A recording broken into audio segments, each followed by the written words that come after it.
अलैकुम। एक और भी व्लॉग में खुशामदीद कहता हूँ। करबला मोहल्ला में मैं मौजूद हूँ। शाम गरीबा होने वाली है और मैं आपको लेके जाऊँगा खैमा गाह में। खैमा गाह किसे कहते हैं? जहाँ पे आले रसूल के, जहाँ पे सैयदा ज़ैनब, जनाब मौला अब्बास, जनाब इमाम हुसैन और तमाम आले रसूल के खैमे नस्ब थे, उस जगह को प्रिजर्व किया गया है। उस जगह को कहा गया है खैमा गाह। बिल्कुल ये साथ ही मौजूद है इमाम हुसैन के रोज़ा के और मक्तल गाह के बिल्कुल साथ है।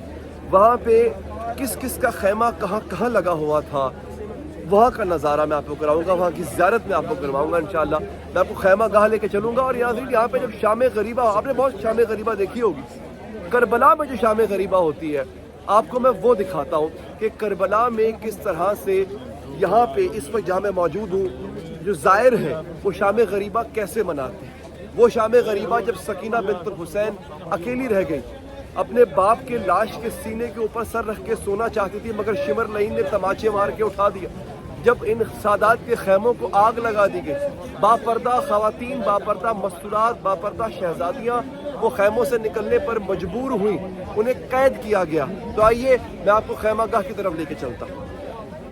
नाज़रीन, मैं अब आपको खैमा गाह लेके आया हूँ। बेसिकली ये वो जगह है जहाँ पे इमाम आली मकाम ने अपने घर वालों के और अपने खैमे नस्ब किए थे। इस जगह को खैमा गाह कहते हैं। तो आइए मैं आपको ज़ियारत करवाता हूँ, किस मकाम पे किसका खैमा था, वो तमाम ज़ियारत इंशाअल्लाह मैं आपको करवाऊँगा। आ चुके हैं और ये देखिए खैमा है जनाब अबुल फजल अब्बास, यानी जनाब अब्बास अलंदार का खैमा। खैमा गाह में इस जगह पे नस्ब था। ये जगह याद दिलाती है उन खैमों की जो कि आले रसूल ने इस जगह पे नस्ब किए थे। हुर्रे रियाई ने ये खैमे यहाँ से उखड़वा के कहीं और जो है वो यानी इस मकाम पे हुर्रे रियाई ने कहा था कि खैमे अपने उखाड़ के ले जाओ और इस मकाम पे नस्ब करो, जिस पे अब्बास अलमदार ने एहतजाज किया था और मौला हुसैन से ये इजाज़त मांगी थी कि अगर आप मुझे हुक्म दें तो मैं हुर्रे रियाई को मुँह तोड़ जवाब दूँगा। लेकिन इमाम हुसैन की मसलहत कुछ और थी, उन्होंने मना कर दिया कि हम यहाँ पर जंग करने नहीं आए हैं। अब्बास तलवार को बयान में मौला अब्बास का जो खैमा है वो खैमा गाह में सबसे आगाज़ में था, क्योंकि अब्बास अलमदार इमाम हुसैन की फ़ौज के जर्नैल भी थे, सिपह सालार भी थे, पहरेदार भी थे। इस वक्त आपके सामने मैं ये दिखा रहा हूँ इमाम हुसैन का खैमा। ये देखिए महराब खैमा इमामुल हुसैन।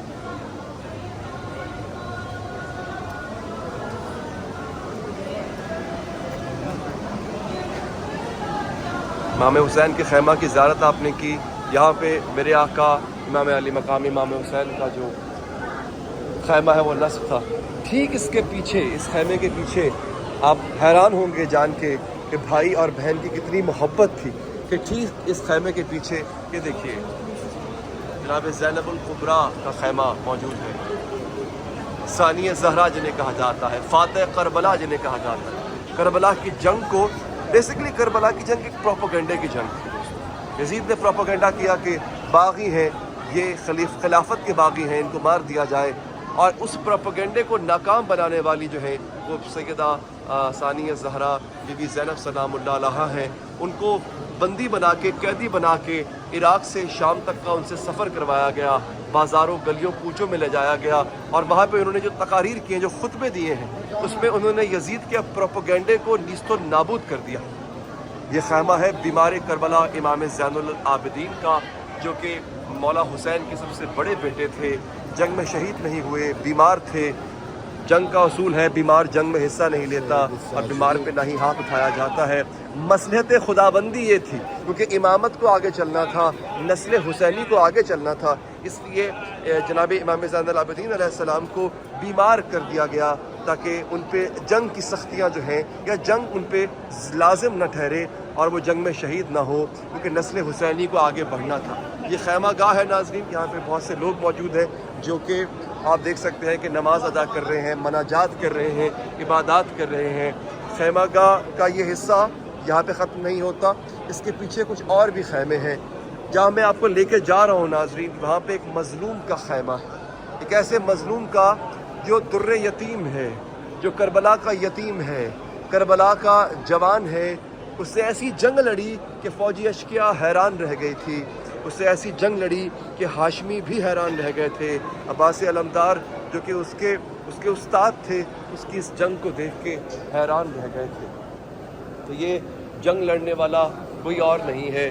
جس کی طرف میں جا رہا ہوں اس کے جسم کے اتنے ٹکڑے ہو گئے کہ امام حسین جب اس کی لاش خیمے میں لے کر آئے واپس, تو یقین جانیے ایک چھوٹی سی گٹھڑی میں بند شہزادہ قاسم کی لاش آئی تھی ان کی ماں کے پاس. جی ہاں, اس وقت میں آپ کو لے کر آیا ہوں خیمہ القاسم بن حسن, شہزادہ قاسم جو کہ امام حسن کے فرزند ہیں اور بہت کم سن تھا ان کا. روایات بتاتی ہیں کہ صرف 11 سال کا سن تھا شہزادہ قاسم کا. یہ ان کا خیمہ ہے, آپ دیکھ سکتے ہیں یہاں پر لوگ موجود ہیں, اپنے اس شہزادے کو پرسہ دے رہے ہیں, اس کی زری کو چوم کے اپنی عقیدت کا اظہار کر رہے ہیں.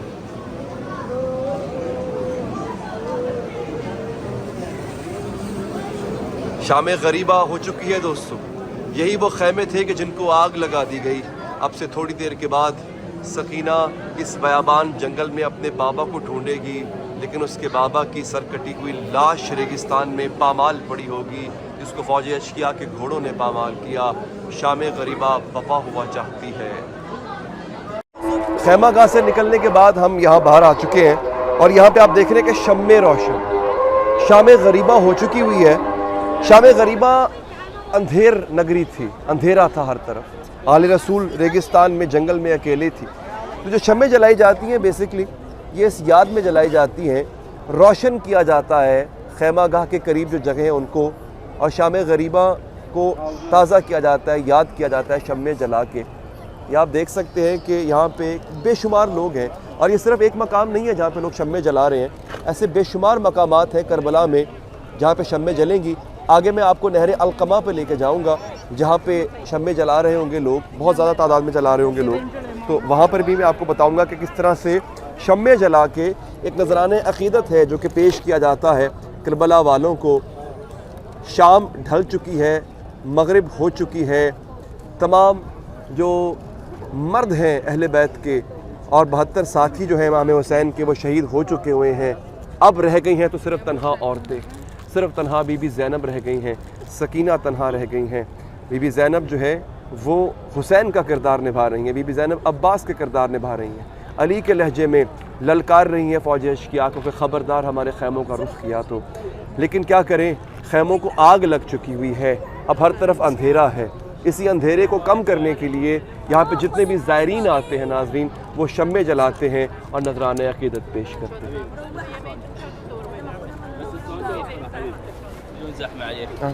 وخر حبيبي